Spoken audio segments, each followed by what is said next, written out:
Andrew Duncan is a car guy, so it makes sense that as he's describing his vision for the next 5 years of the team, teamerage, or brokerage, he goes to the car dealership as an example. It's a fantastic metaphor, and it's a very provocative idea. I won't attempt to summarize or explain the idea here in this introduction. I'll just say that it has clear benefits to the business, to the agent, and most importantly, to the client. And Andrew explains all of that.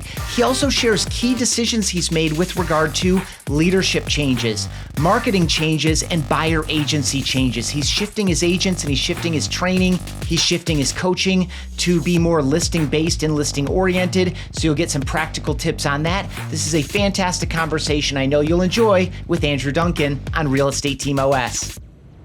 No matter where your business is today or where you want to take it, you'll get there faster and more profitably with an operating system. Welcome to Team OS, your guide to starting, growing, and optimizing a real estate team. Here's your host, Ethan Butte. Andrew, I'm so excited that we reconnected in person just like a month ago. So excited to have you on the show. Thanks for being here. Yeah, happy to be here. It's great to see you at Chet Black's event, and always learning, just like all the best team leaders in the game. I'm still typing out. I think I had 54 pages of handwritten notes, and I'm still I'm just chipping away at typing them out so I don't lose them to all time. Yeah. I literally keep moving it on my calendar. I have implementation notes from the event, and I'll get to 3 or 4 of them, and then I'll move it a week, and then I'll get to 3 or 4 of them and move it a week. So yeah, I still have a lot of notes to implement as well. Cool. Opening question, standard on Real Estate Team OS, is what is a must-have characteristic of a high-performing team? I would say a leader with resiliency. I think the leader has to have resiliency. They have to lead by example. They have to show they're willing to do the work. And I also think they have to be willing to change and pivot with the marketplace we're in today. Yeah, when I hear resilience, I think about there's a little bit of a toughness to it. And I think that's going to be a theme through this conversation. You've taken your personal real estate business and the team and organization that you've built through a lot of different stuff. So I'm looking forward to getting into that. And I feel like you just foreshadowed where we're going. So with that, just kind of tee us up a little bit on how'd you get into the business? What's your journey been? What's the duration been? And we'll get into some of the details from there. Yeah, so I started real estate just short of 20 years ago. I got my license while I was working for a Fortune 500 company in sales. I was traveling back and forth to Southern California, and I did that for 5 years. I became the number one salesperson in the company, but it got to the point where I was hating my job. I was a road warrior. I traveled 2 weeks a month, and when I first started the job, it was amazing. I mean, early 20s, traveling to LA 2 weeks a month. I mean, who could ask for a better job? But it started to wear on me. I got to the point where I wanted to start a family. I wanted to have, a better home life. And so I got my real estate license after I started buying rental properties. And my purpose initially for getting the real estate license was just my own personal transactions. I was going to, be my own agent. And then the company got bought out, and absolutely everything in the company changed. The compensation changed, the culture, the structure. And I just knew at that point that it was time for me to do something else. I'd kind of gotten the real estate bug. I was enjoying it. I saw realtors driving nice cars, and I said, you know what, this is what I'm going to do next. What were the first few years like? When did the team model come onto your radar, and when and why did you pursue it? Yeah, so the first year I sold one house to my parents. And literally, I gave them part of the commission back because it was a VA loan, and the lender made a mistake. So, I mean, it barely should even count. And so I really didn't start getting traction. I think the first year for me, I'd done well in my prior career, so I had a little bit of a nest egg, and I cut my expenses down, and I really just absorbed as much information as I could. I went to every free event that I could. I did every type of free advertising that I could. I hosted open houses. I posted free ads on Craigslist. I did everything free I could and just kind of grinded. And by year 2, I started to figure it out. And then year 3 is when the team concept. My ex-wife came to work with me, and she was really great at operations and very analytical and systematized. And I was a great salesperson, so we balanced each other well. she would run the back of the house and I ran the front of the house. And that was pretty much, how we grew from there. And we grew through the Great Recession. Some years we were growing 50+% a year. And now here we are today. We've been on the Real Trends top teams list for 15 straight years and over $3 billion in sales. Awesome. Congratulations on all of the success. This idea of partnering with an operator is obviously a key theme that we hear on the show. And we'll probably we'll get into what that looks like today, probably. But, going to your resilience piece, you mentioned getting through the Great Recession. Your team has been much larger than it is today. Talk about some like the ups and downs. What were some of like the turning points and kind of what drove some of those? Yeah, so I think a major turning point for me was early on in my career, I realized I couldn't serve all the people that were raising their hand, and I had to figure out a way to help them. I had more customers that wanted to work with me and my company than I could personally keep up with. So my ex, again, Angela, ran the back of the house. She was originally the operations manager and transaction coordinator and did all the details and the numbers. And so as we grew, we staffed up on both sides. We hired more salespeople. We hired more operations people. And ultimately, the goal was continuing to provide the best service to both the agent and the customer as we grew and scaled. But it was also about giving myself a better quality of life. Because I was working, 365, 24/7. People ask, what was your day off? And it was like Christmas. That was my day. Like, what day off do you have? It's like Christmas. And they're like, no, what day off a week? I was like, oh, you mean I don't have a day off a week. Yeah, it's Christmas and only if my phone doesn't ring that day. Yeah. I mean, and literally back then there were times where people would be like, hey, I want to see a house. And it's late on Christmas Day. I mean, there is no question I showed homes on Christmas Day. Way back in the day, my work ethic was just, I wanted to get to a certain level. I was certainly financially and freedom motivated.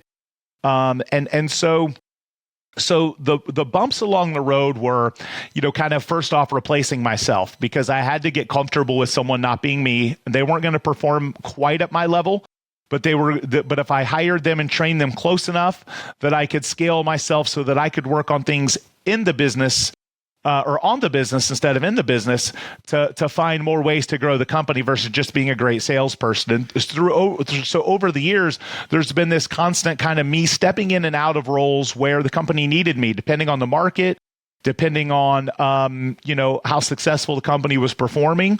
So we're in one of those now where the company hasn't performed up to my expectations. And I've had to say, okay, let me really dive deep into this, which I've done for the last 30 days and figure out what it is that we're not doing and then make those necessary changes because, I am someone completely comfortable with change. Most people that are more operators, that are more day-to-day people are completely opposed to it. They're against it. So I had to come in and kind of blow some things up to get the change needed to pivot the organization based on all the changes that are going on right now. But other pivots were short sales and foreclosures. Obviously, we see some of that starting to come back now, which my experience is coming in handy. We had a client walk in last week for a short sale. And then, of course, we had hedge fund stuff back in 7-8 years ago. We had these hedge funds come into our market that were buying thousands of homes a year, and we built out a division to help them. And then that business went away, and we had to replace it with retail clients. So there's always been a little bit of a pivot every few years, depending on what's happening with the market. I think now the pivot is going, not necessarily abandoning the buyer side of the business, because I don't want to say that, but pivoting resources to be way more focused on the listing side because you make more on a listing. You have more control and leverage, and there's less barrier to being compensated. Your agent's already trained how to present. So if you're going to train them to present and they have the opportunity to earn more as a listing agent, then why not pivot every good salesperson I can over to the listing side? So that's a pivot I'm going through now. Really good. I think we'll get into a little bit more detail on that because I know you're like hands-on, really figuring out how to push through whatever this next season is. Yourself, but I don't want to miss this really quickly because of the way that you got into the business and the way that you grew your business and your particular role in it, which is a very common one so far, 60 plus episodes into this show, which is I was selling tons of homes. I created a ton of opportunity. I couldn't handle it all. So we started bringing people around us, first agents, then people to support the operations, probably some fits and starts throughout all of that. But what I want to key in and hear a little bit more from you on in this moment is I stepped into roles as the company needed it. I stepped out of those roles when I could, leverage it effectively, a variety of things would drive that result. Or to elaborate on that, or because the market was so hot and maybe I was a little lazy. I'll own that. There were definitely times where it was just printing money and sales were happening like crazy. And I was like, I don't have to do this right now. Everything's going great. And unfortunately, that mistake for me has led to things that we used to do to a 10 out of 10, we're doing to a 7 out of 10 now. So there's little gaps that instead of an agent being trained by me, they're being trained by someone that was trained by me, that was then that person trained someone else. And that 10 level step that you did got cut down because stuff got lost in translation and there wasn't enough accountability or enforceability to make sure that the full process was taught. So that's what I'm finding too. And so certainly accept responsibility for everything that happens in the company. And one of those, actions that led to me making changes was just me not being as locked in as I needed to be. Great. And you actually just kind of teased the question I was meandering my way toward, which is a personality type like yours isn't necessarily the best person to train someone because you have high expectations. You're probably operating at super high speed. You know exactly what you're doing, and maybe you don't have the patience. Now, I'm not projecting onto you personally, but onto the personality type. It's true. So give folks a couple of tips who identify with you from the way that you work and your work ethic and your past experience and your expectations for yourself, the desires to grow your business.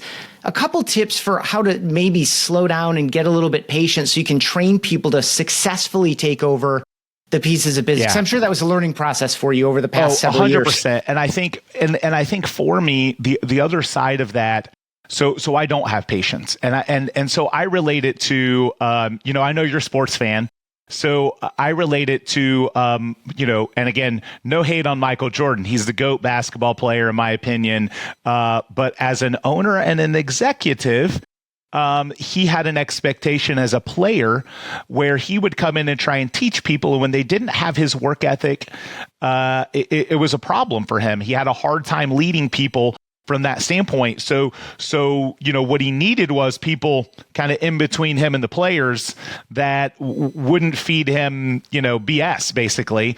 And I think that's where ultimately every organization succeeds is the person at the top has core competencies that they're excellent at. And the more they get away from those, the more their business stops mirroring them and the less successful it is. And so for me, knowing what my core competencies are, my core competency is not training an agent, a brand new agent from scratch to production. However, the person that leans in and becomes productive and has the right habits, I can take them to another level. So I know what I'm good at and what I'm not. And I think I just have to put the right people around me so that agents get the right training, coaching, clients get the service, but then I'm able to insert myself where needed to be able to take people to another level. But similarly, like Michael Jordan would probably be a really great coach and instructor for that player, like a Kobe Bryant or like a Dwayne Wade or like a LeBron that really has that high ceiling. But for anyone that's just there, like fourth guy off the bench,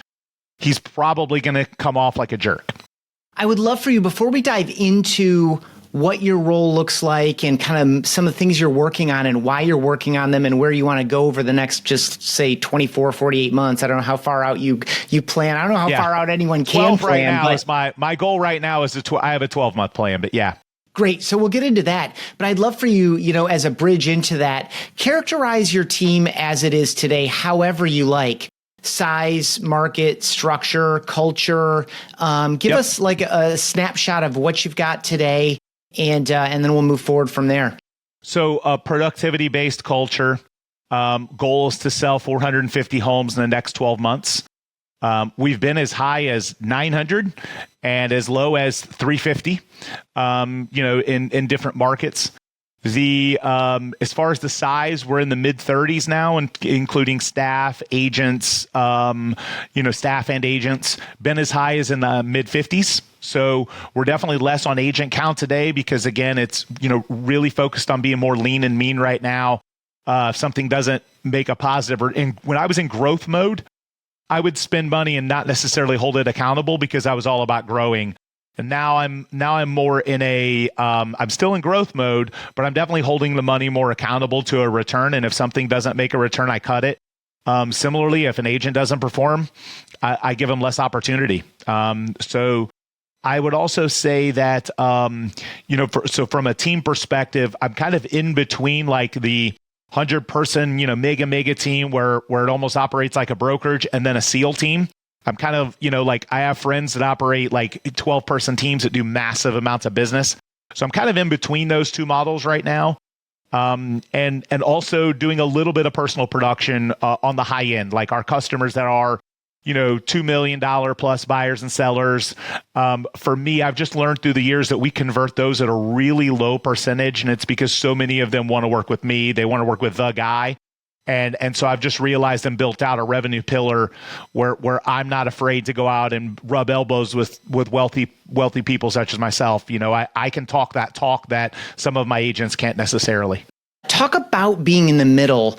On this show, as someone who has not built a real estate team, but has talked with but it's helped build a lot of real estate teams. You didn't build it, but you've assisted a lot. Yeah. Yeah. This spot that you're in is a really interesting one. I mean, the way that I describe it in pretty simple terms to people that don't know this in and out, like you and the folks that we were with at that mastermind several weeks ago, is, you've got these small teams that start with, one or two agents alongside you. Then you start building out the ops side, and it kind of peaks at that Navy SEAL team. We've got a core group of highly productive agents, a really lean operations function that serves them. And it's generally, through most markets, pretty profitable. And then on the far other end, as you already said, mega teams that the profit margin is much thinner, but you make it up on volume. Right. But in between those two, a lot of people get stuck. And I've talked with people who are like, they start going to where you are now, and then they double back to like that SEAL team. But then I've also heard about well, the SEAL team, you lose 2 or 3 people, and all of a sudden 35% of your production's gone. Correct. So they want to push through. It really depends. Like I said, I think a lot of it goes back to the team leaders, core competencies, what they're good at, what they enjoy. But secondarily, over a long period of time, like I said, I've had to insert myself. I've been at I was at the 7th level for more than a decade, where I might have been in my office, 8 to 12 hours a week at most. I had other businesses. I still have many of those other businesses. I'm an investor. I own a lot of property. So I have all of those things going on. But I think that this market really woke me up to say, the agents need me. They need a higher level of accountability. They need a better salesperson coaching them. They need someone who has sold in a challenging market, like so few of my agents have, because a lot of them have only known this, crazy, my coach Bill Pipes calls it, unicorns jumping over rainbows while pooping Skittles, except he doesn't say poop. So I'll keep it PG-13. That was fantasy land, right? And so a lot of agents only know fantasy land, and they've got to, you either have to coach those agents to a new mindset of a different market, or you have to find people that are willing to do what it takes today to succeed, because anyone that succeeded the last few years and hadn't been in a bad market, a lot of them have really bad habits.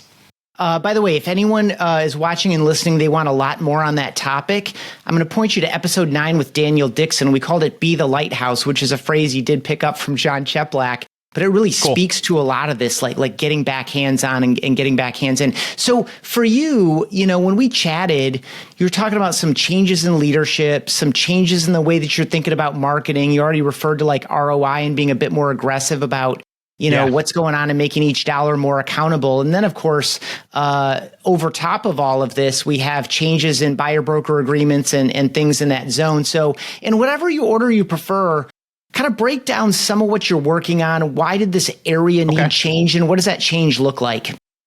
Yeah, so I think number one, we'll talk about the buyer agency change. So the change that I'm making is just moving more of my agents to be listing based. We'd always had it where agents were buyer agents or seller agents, and unfortunately, I just don't think that serves us anymore at the level that we need to when we know that we're going to see some downward compression on buyer agency commission revenue. There's no question that a consumer isn't used to signing a buyer broker agreement. From a market standpoint, there's no question the media has put some downward pressure on buyer agency commission with how they've portrayed the changes coming.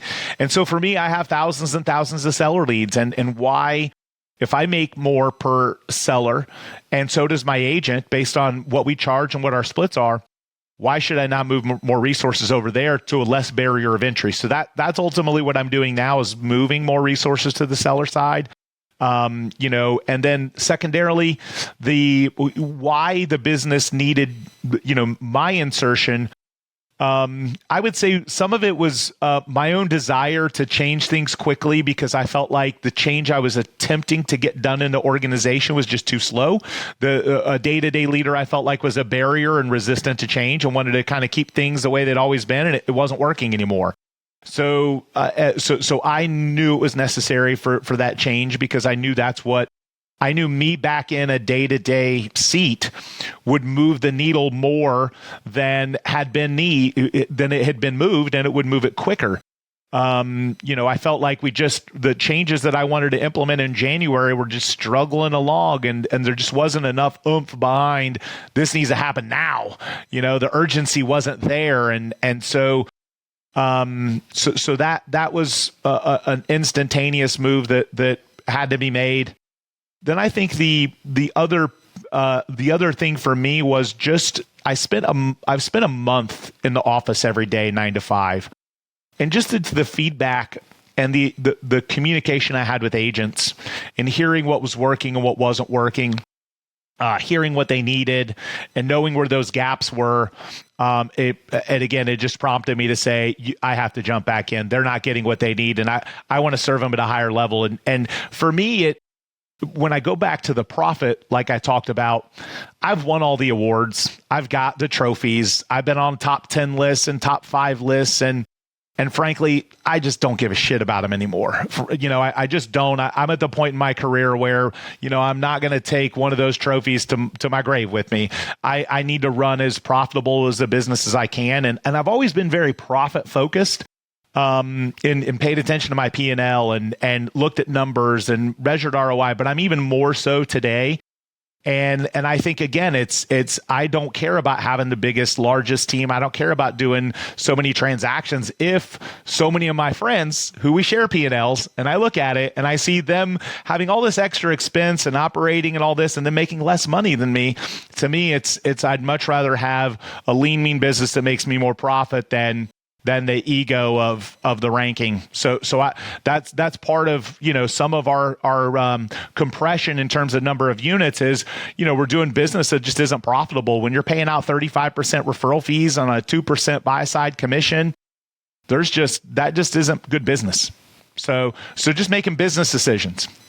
Yeah, man, there's a lot in there. I guess I'll jump to just to double back. And one last thing. Yeah, please. One last pivot.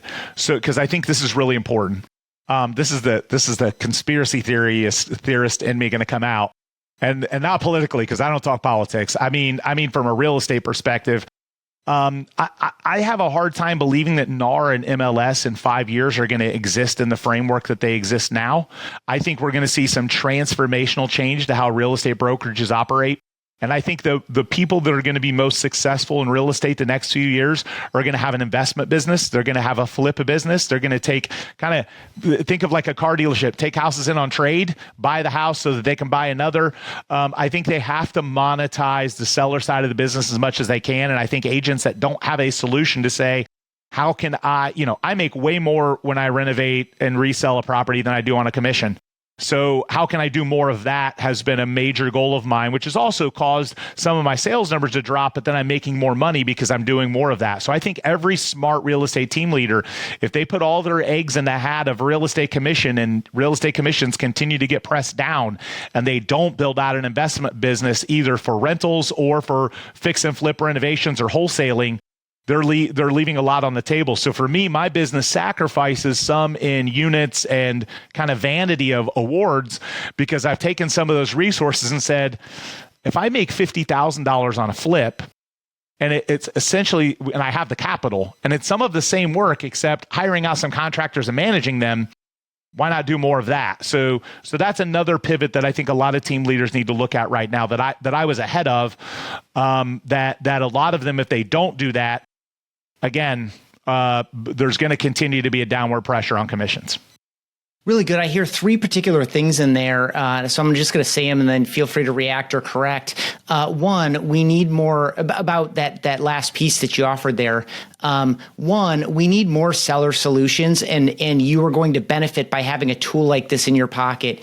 Two, correct. I think this also falls into the category of, you used the word pillar earlier, and I think that's one we can all understand and relate to. So I'll use that one too, which is we need to diversify the way that we're monetizing our time and our attention and our skill set. And this is another pillar we can have. And then the third one is more of an operational thing, is that it does change. The reason I think a lot of people won't get into this perhaps is that it changes financial management. It changes timing of cash, cash in and cash out. But for those like you who have the capital, you have a better for a long time before I did that. But I do think there are ways you can find investors to do that for you. You can either, again, there's people out there that will loan you money if you can show them that there's a path to profit and you've done some.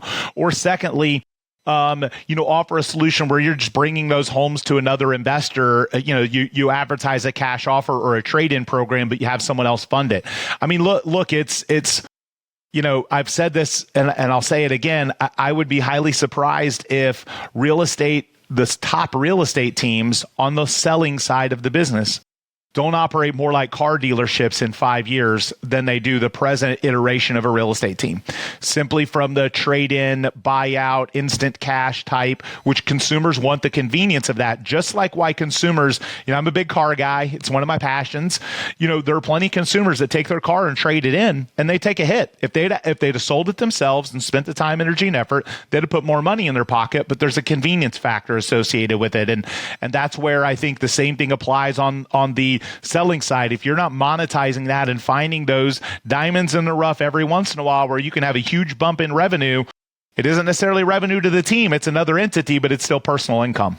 So you've had for some period of time essentially, I'm going to get it maybe a little bit wrong, so feel free to steer it in, but your home sold in 14 guarantee days or an instant cash. Yeah. Yep. So you've already got some toes in this water. The thing I'm particularly interested in, besides anything you want to share about that, when did it start, why, is how does this change the way that agents on your team are trained to have some of those early conversations with sellers, potential sellers, and or any buyers that also have a home to sell?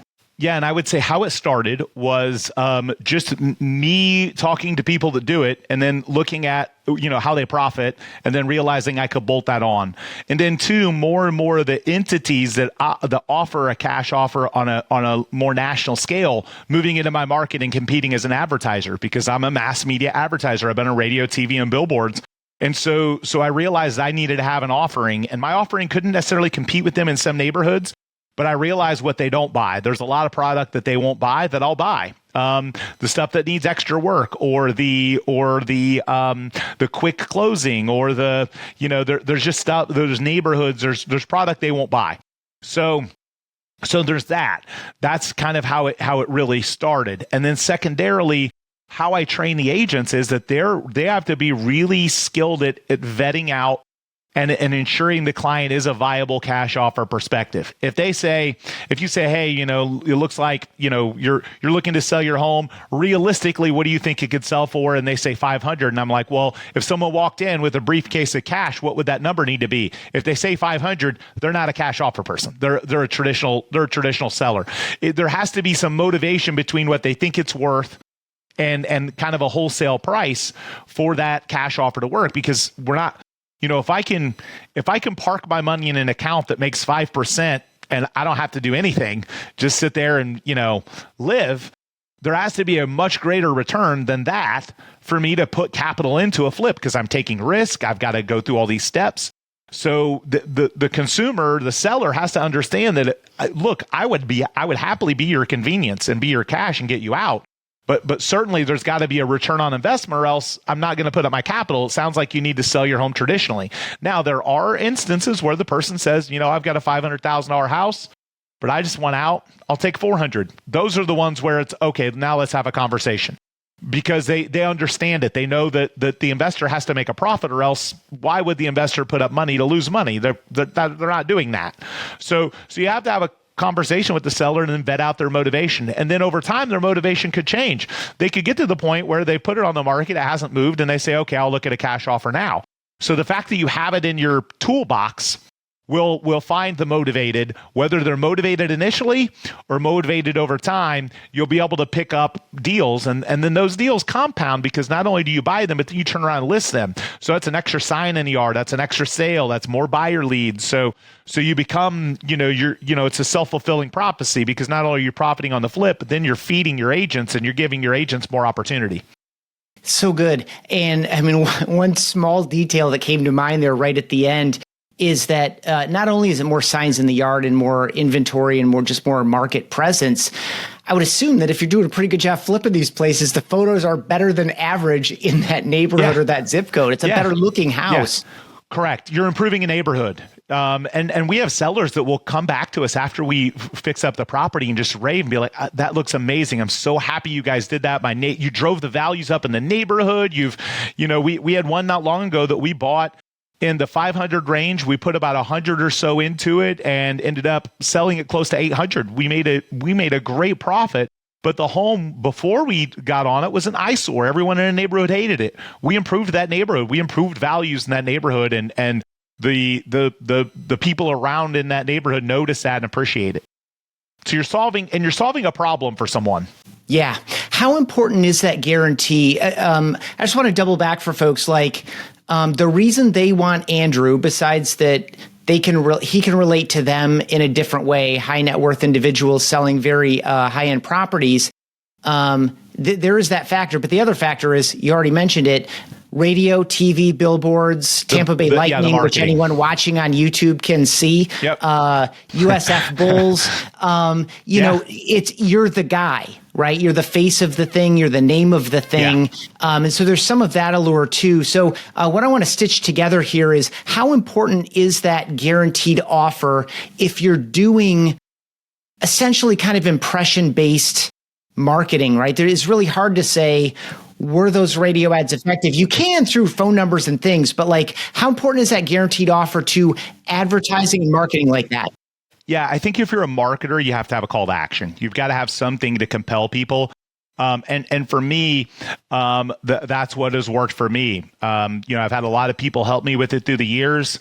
I was a member of a bunch of different groups. I had a media agent to help me get started in it. And ultimately, otherwise, you're just kind of one of many other realtors generating leads saying, I can sell your home for top dollar. So you've got to differentiate yourself. And we do a lot of the fun stuff with the marketing. We're on the Lightning. I do these goofy, fun billboards. We do TV. And I'm certainly not spending as much on media today as I did maybe a year or two ago, because there aren't as many transactions. And then secondarily, market changes, equity positions, there's just not enough available sellers, whereas the cost per impression doesn't drop. It's really expensive to do media. So you have to, and we're in a political market. So frankly, like in my market, my ads are just going to get bumped and I'm going to get gouged too much. So, Robert Palmer, who's the founder of LPT, built an enormous mortgage company, and he was spending in upwards of $1 million a month on media in Florida, which was, at my peak, I might have been a fifth of that. And so he's cut all of his, and he basically said, until the pendulum swings and either media prices drop, so I can get a lower cost per impression, Or there's a lot more transactions out there, aka interest rates drop enough to knock enough of those 2 and 3% interest rate sellers off the market. It just doesn't make as much sense. But I've done it for so many years that even on stations that we're not presently advertising on, we still get leads from it every day. That's the net effect. And it's one of the reasons that ROI is so hard. Like, where does it fit in the attribution piece? And what is the lingering effect of it? It's funny. I was, for anyone who's watching on YouTube, you can see that I'm recording in a different space. I'm living and working from my dad's house, and I was helping him with something that he wants done. And I was looking for sources for a particular service he needs. And as soon as I was like, this seems to be the one with the most reviews and like a good solid set of ratings. And I read some of the reviews, seems pretty good. And he sang their jingle. And I don't know the last time he heard it, but like, that's the effect. Whether it's a jingle or something else, it lives and it adds something to the, I need to make a decision. Who am I going to go with in a highly competitive space? So a follow-up question on media. Anyone watching or listening certainly hear the idea that, especially if you're in a market where there's a lot of political spending, there are many markets where there's a lot more than others. Of course. That's going to drive it up. But like, let's say transactions come back up a little bit. We're kind of like washed back out into a more normal competitive environment. When does it make sense to do mass media, or who does it make sense for? Another reason that I looked at it was I had some structural things I needed to improve in my business. I didn't want to dump more leads on some of the presentation, training, and process stuff that needed fixed. So for me, it's like fix that or improve that as I step back in, and then crank that back up. Because don't get me wrong, I still do advertise on media. Like I'm just not spending what I used to. I'm on multiple radio stations. I still have the lighting deal. I'm still out there a lot, just not out there as aggressively because the market just doesn't warrant it. And so what I would say is that that I think if you're going to do it, you've got to have a system, you've got to have a process. Look, it's no secret. I was in rate for a decade, and I give a lot of props to Matt Wagner. Matt, when I was an agent starting out with media, and I'm not with Rate any longer. I have my own media agent, and I do local, buys, and I'm not as I don't use the personalities for endorsements anymore, which is a lot of what Rate does. And for me, it just got to the point where I needed to be the personality. I was already kind of celebritized. I was on billboards and TV and radio, and I didn't need the celebrity endorsement anymore. I didn't need that extra cost, which was my decision. That's worked out great for me. But when I was a new agent and no one knew who I was, when I didn't have a marketing budget to buy a Lightning sponsorship or put my face on billboards all over Tampa, I needed those endorsers to kind of make a splash and legitimize me. So if you're new to advertising on radio or TV, I tell people all the time, if you're new or thinking about it, definitely look at Rate. The second thing is that, and look, Matt's a friend. Like I still root for him. I know his Rate agent in Tampa. I'm friends with him. I'm in a mastermind group with him. I definitely am more of an abundance person now than I might have been a decade ago in terms of my mentality towards things that help me get to where I am. Because you have perspective, right? Over time, you're like, man, I'm really glad I did that. Like, if I didn't do that for a decade, there's no way I'm at where I'm at. I wouldn't have, the business I have. But kind of going back to that is, you have to have systems and processes, and you have to have help. I started on one radio station, and within about a month, I was overwhelmed with leads. I was getting calls from people and stuff that I just couldn't keep up with my normal day-to-day stuff. So I think you've got to have a system, you got to have a CRM, you've got to have some stat, you got to have a little bit of leverage. If you're just an individual agent, you decide to start running radio ads, you're going to suffer in response time. You're going to fail. You've got to have some systemization. You've got to have a successful business and structure already before you sprinkle that on it. Let's go to the leadership side, or organizational and leadership side of things. Like, how would you characterize your role today, and what is kind of the core leadership team or structure of your organization as it is? Yeah. So I have a remote CFO. That's someone I know and trust financially. I have an operations manager that manages the staff and, was my former broker when I was still a broker. She was employed as my broker, but now that I'm with LPT and not the broker, she really still helps with compliance and working with LPT on stuff. I have a director of onboarding and recruiting.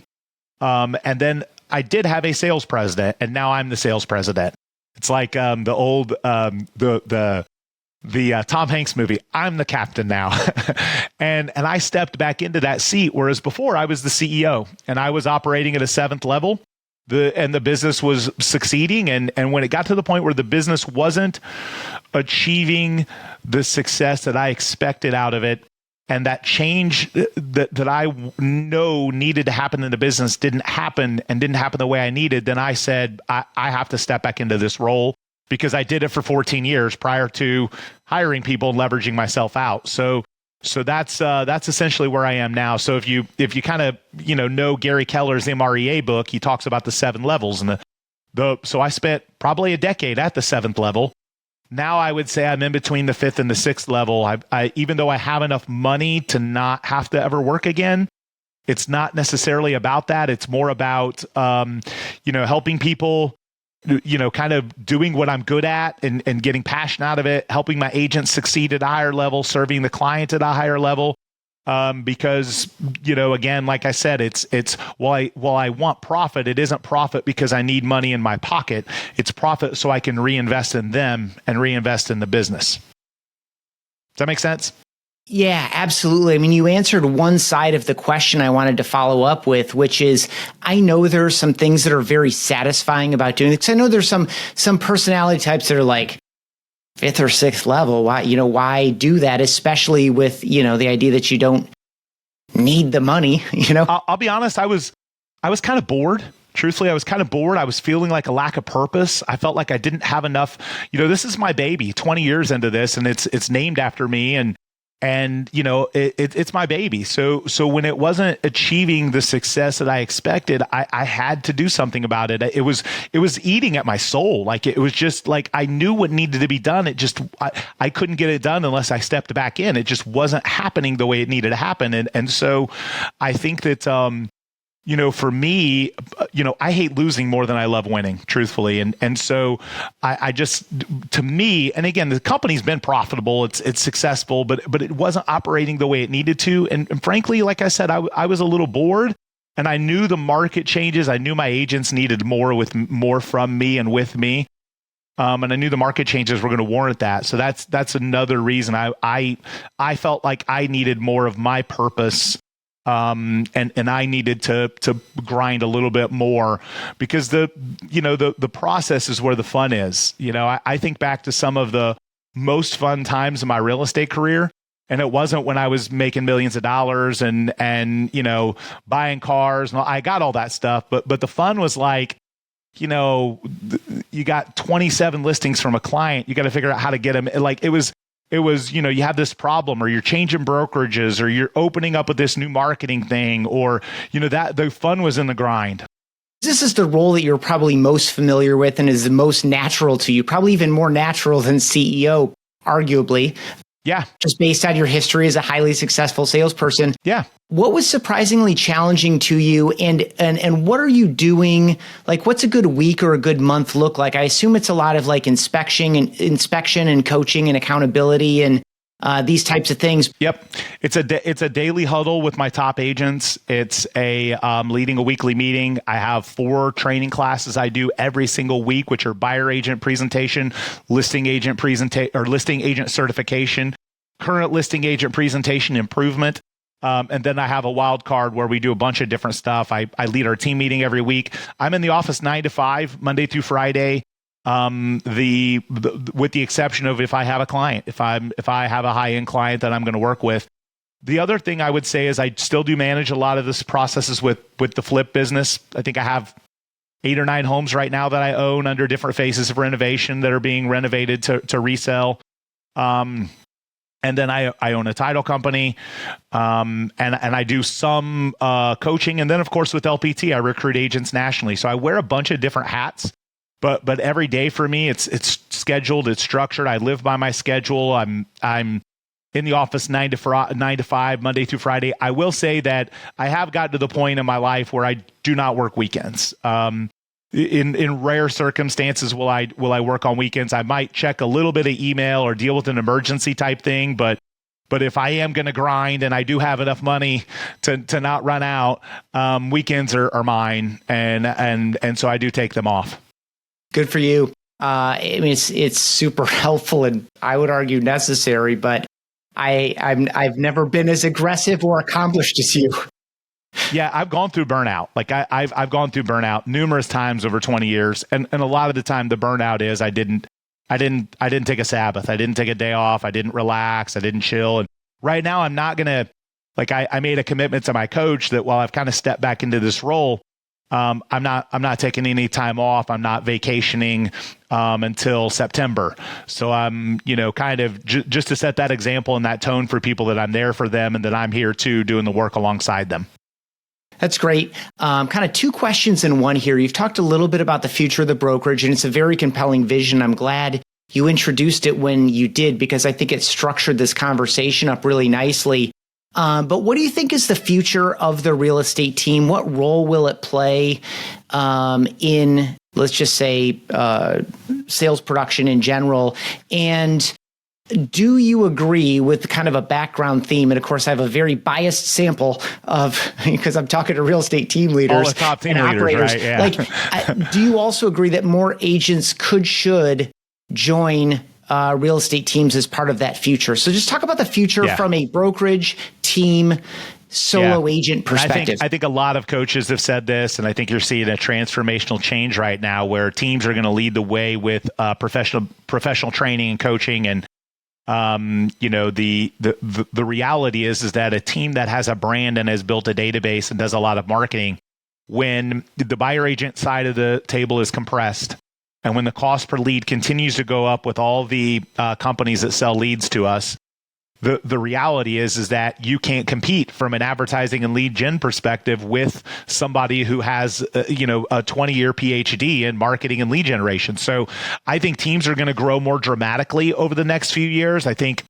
in fact, it's one of the things that excited me about LPT and Robert Palmer is because he wants to be the place for top teams. He's building a business that's kind of geared around that. And so for me, there are so many agents that would make more money on a team and have a better quality of life. I think unfortunately, real estate, and I mean, this is coming from the guy with his face on billboards, but it's very ego driven. And there are a lot of real estate agents that care more about their face on that sign and the split they get to tell their friends they're on than the money they bring home to their family. I'm on 100% split. You did 3 freaking deals last year. You should have worked at Walmart, and so I think that there is I think there's almost a glorification of teams that's kind of underway with coaches and different people propping them up, that I think there's going to be a movement of pretty good agents that just get good enough at business and math to realize that they're not making more than their friends that are on teams that don't have all that cost, expense, and risk. So I think teams are going to grow. And I also think that as the business evolves to more of a listing-based business and eventually see a bleed off of agents, the agents that want to be listing agents that really are focused only on the buy side, they're going to want to go to places that have listing presence and listing training. And the hope is that great companies like mine can then keep those people after they train them as listing agents instead of losing them. But ultimately, they need to go somewhere where they can become a great listing agent. And we're seeing a lot of that right now. I'm getting contact from people that do 10, 15, 20 transactions a year that normally wouldn't join a team. They're saying, my business is all buyer business. I need to go somewhere where I can learn to list. You nailed the things that obviously everyone who's in this has experienced, which is it's either ego or, I don't want to conform, as well as the split, but more on a superficial level than a real cost benefit analysis. You mentioned let's train folks on listings and then figure out how to keep them. In my observation, there are kind of 2 key buckets to keeping that person who doesn't functionally need you, but wants to stay because of 2 things, financial and cultural. Financial being you've come up with an appropriate arrangement for someone of their caliber and experience that it still makes sense for them to grow with you financially. And then it's also cultural. It's just I like it around here. I like who I'm with. It's fun. I enjoy going on cruises. You guys do fun happy hours. We do a monthly by other really good players. Challenged. And I think also accountability. I think there are a lot of people that frankly in real estate don't really want to work. Or like me, get to a place in their life where they're like, okay, I'm now is the time when I need to step back in and grind more because I enjoy it, and or there's some sort of financial motivation that happens in their life where they decide to crank it up and go on a team where they know they're probably going to be held accountable more so than what they've been when they're on their own and they're playing what I call Foppolito, and they're watching reality TV all day and, jamming in Netflix shows and making 2 calls a day. That's not going to cut it on most real estate teams if you're going to be successful. But you can get away with that at home because you don't have anyone telling you, what you need to be doing.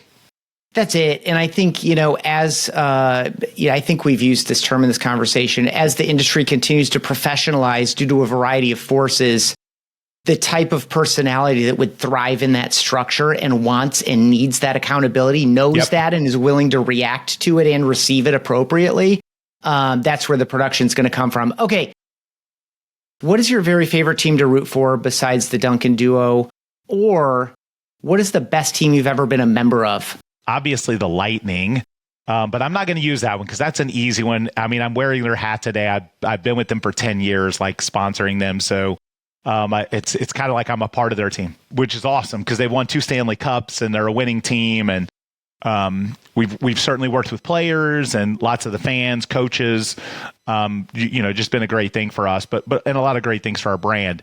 But I think that's an unfair answer because I'm biased. So I would say my favorite team to root for in sports would be the Golden State Warriors. And it's a really odd thing, but I played college basketball and I'm a 3-point shooter. So when they kind of evolved the game and turned into this rocket launching team, I just became an instant fan of them, even before they were winning. Just seeing them jack threes, because that's how I like to play basketball. So I'm a fan of theirs. I've always also been a Lakers fan.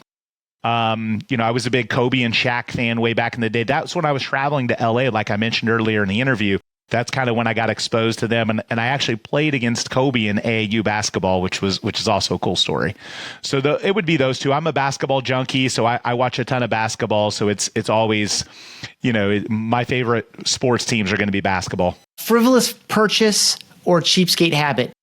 Give me one of your most frivolous purchases or a cheapskate habit that you hold on to, even though you probably don't need to. Cheapskate habit, I still search for a coupon code when I'm going to make an expensive purchase online. I don't like to waste money. There are a couple things I spend a lot of money on. Cars. If you follow me, you're going to see that I have a McLaren and a Ferrari and probably a bunch of dumb purchases there, but they're things that I enjoy and that I'm passionate about because I love cars.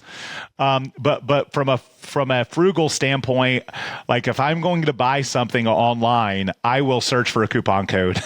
So even today, can I afford to not to? What's the bottom threshold? We talking $100?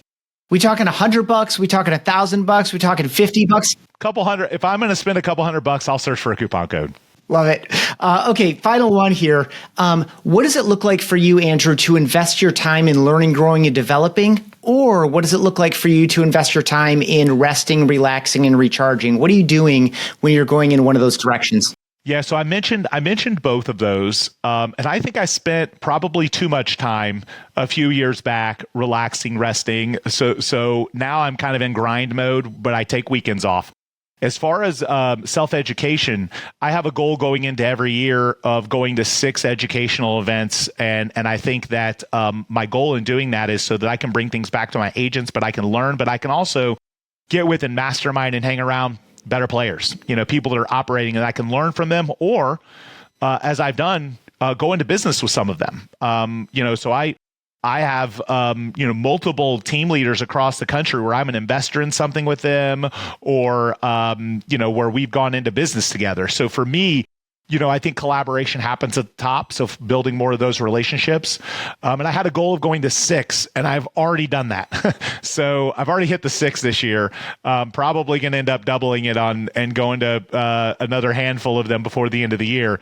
But I think it's super important that you do that you constantly focus on never-ending improvement.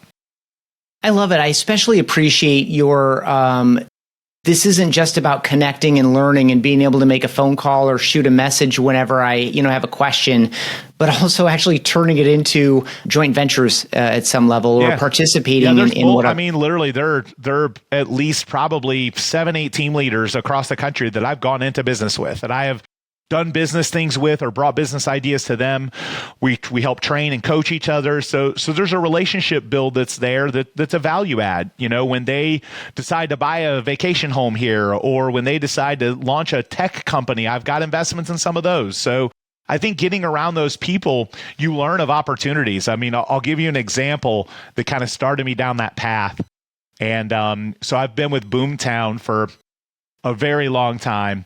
And initially, in the early days of Boomtown, had an investment opportunity to invest in their company.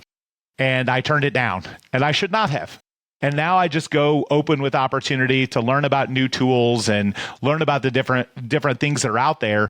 But that was something that opened my eyes to my influence and my ability in the real estate space, not just to use tools, but to have a say in how they perform and how they grow.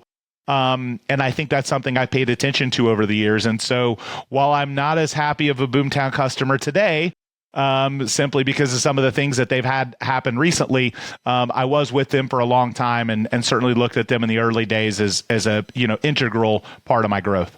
If someone has gotten to this point in the conversation, Andrew, they may want to learn more about you, your business, how you're doing some of your stuff, or even connect with you on social. Like, where are some spots you'd send people who have gotten this far into the conversation? Yeah, so at the Duncan Duo, pretty much all the socials, Twitter, Instagram, YouTube, TikTok. My personal Instagram is the Andrew Duncan. I'm Andrew Duncan with the check mark on Facebook. And then I did launch, as part of my move to LPT, I built a website that's around agent education, and it's at Do-Over Movement. And it's obviously a spin on the Duncan Duo and the Duo, and kind of helping agents avoid do-overs or kind of be in the middle of one like I'm in now. And it's DUOVER movement.com. A lot of educational videos on there and tips for agents to be successful. Great. All that stuff is linked up right down below. So whether you're watching on YouTube or you're watching or listening at realestateteamos.com, or you've got this in your ears and you've got Spotify or Apple Podcasts open, there's a description down below. All that stuff is linked up. Andrew, I appreciate you so much. Awesome. Thanks, Ethan. Continued success to you. Appreciate it. Thank you. Thanks for checking out this episode of Team OS. For email exclusive insights every week, sign up at realestateteamos.com.